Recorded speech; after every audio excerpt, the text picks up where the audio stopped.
At 43, I'm still putting in 100-mile weeks, still doing thousands of pull-ups, thousands of push-ups, because I'm not allowing myself to become civilized. The worst thing that can happen to a man is become civilized.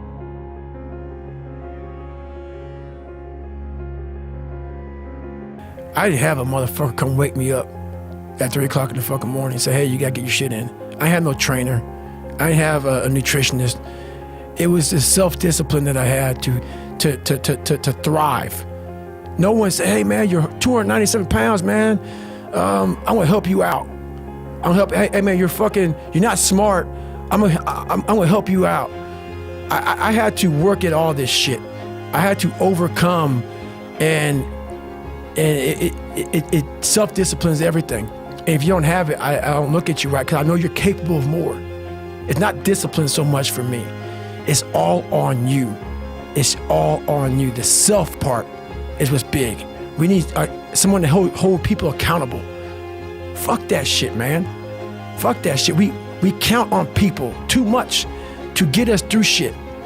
And we look to our right, we look to our left, we're looking for help. And if you can build that self, you can build that total accountability in oneself. And it's not about being selfish. I'm trying to create a better me, so hopefully people who are hearing this are taking it the right way, can say, I can run a mile. It ain't about running 205 fucking miles, doing 4th, being a city. It ain't about all that shit. Shit doesn't matter. I want you to see how fucking far you can go. And that's all it's about, yourself. And that's where it all comes from. No one's gonna fucking come to help me. It's fucking me against me, period. And so I had to man up. And I said, the first thing I gotta start doing is facing every fucking fear I have. No matter what the fuck it is, man, and you're gonna be in your head, you could be saying, I'm not good enough. And it's how you get through that. It's how you get through that on a daily basis, when that thing is saying, man, I'm 43, I've done so much. You start to become civilized. The refrigerator gets full. You start making money, and you start, I'm not getting cold anymore, I'm retired. At 40, people shouldn't be playing basketball or football or being in, you start to believe this shit.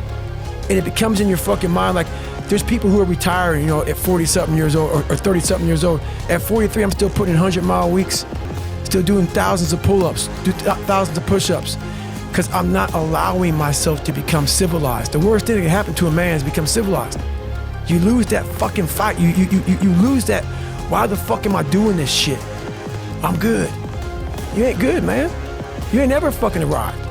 And that's just my mentality. You may have more, but you've never fucking arrived. You want to be uncommon amongst uncommon people.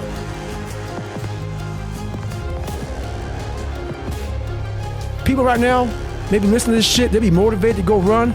If it's cold somewhere where they're at, a lot of motherfuckers will shut that door, go back inside. That's motivation. It comes and go as how you feel. If you and your wife are good, if you and your kids are good, if you're good at work, you're motivated. I like a motherfucker whose life is imploded, ain't got shit in life, and says, still gotta fucking get after it today, man. That's what it's about. So that's when you move from motivation to driven to obsessed. And I want people to realize, once you get to this portion over here, the driven obsessed part, you're unstoppable. So I came up with this thing called the 40% rule. It's basically where it's like a car. You put a governor on a car. And let's say the car can go 130. That governor stops the car at 91. And you're driving thinking, man, I want to fucking floor it, but I can't go any faster. We do that to our brain. We put a governor on our brain. The second we feel pain, discomfort, suffering, all those words that we hate to say because we have this happy, peaceful world we live in now, we stop. We slow down. And if you can get through these different barriers and gain 5%, 2%, 3%, that 40% becomes 60. That 60% becomes 70, and 80, and 90. And then you'll hopefully one day near 100. I don't know many people who are probably at 100. We think we're there, but there's so much more. But it's my job now to take these weak people in the category that I was in and say, stop reading the bullshit. Stop listening to the bullshit. And if my story of success can impact somebody, it is my job, it is my duty to share the story. As much as I'm not really fond of it, but I have to get uncomfortable and tell people all this shit. You think it feels good telling people I had a 4th grade reading level in high school? I stuttered. I lied to people to be their fucking friends. It doesn't feel good. It doesn't feel good at all. But maybe someone's doing the same shit. And maybe they can realize, wow, that motherfucker was a piece of shit. And he fucking now is a Navy SEAL, retired guy, and runs these miles and was 297 pounds and pathetic fucker, and wow. And people say, why are you talking so? It's the fucking truth. I was a fucking pathetic motherfucker, man. People cannot say that to themselves. We have to choose these great fucking magical words that make people feel good. Tell yourself the truth. If someone calls you fucking fat, they may be bullying you, but you might be fucking fat. Someone calls you dumb, it's mean, but you might be fucking dumb. It's life, man. Take it for what it's worth and change it.